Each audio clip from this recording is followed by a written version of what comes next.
I was talking this morning briefly about this analogy that a friend of ours was using at the last meeting I was at, where he said, I so often feel like a lone tree, blowing in the wind, battered by the elements, and when I'm around you, I feel like I'm standing in a huge forest. You can flip it.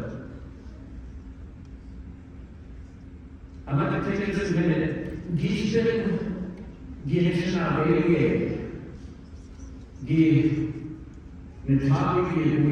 Teg Language Conference. If you're a fluent first speaker, go ahead and stand up for a minute.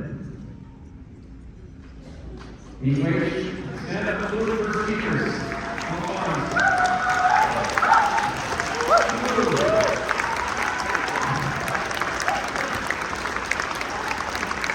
You are the power tree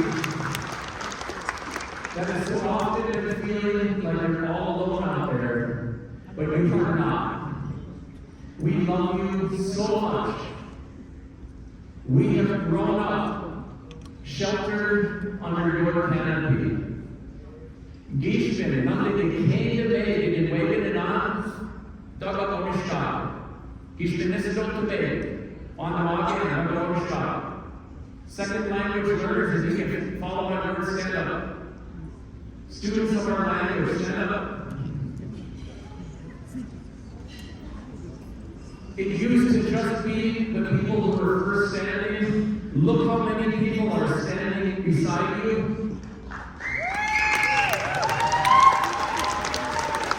You are succeeding in the intergenerational transmission of our language. And everybody else, if you love our babies,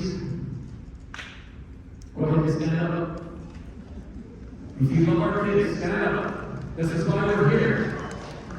7 generations from now, no one's going to remember our names, no matter how many books we write, but if our language lives, all of our strivings are worth it. Chiniwe, Chakadiniwa, Kidiniwe, Shigay, Ramada, Kidiwe, Nana, Kidiwe, Nininim, Ishuwe, Nininim, Kidiwe, Nininim. Be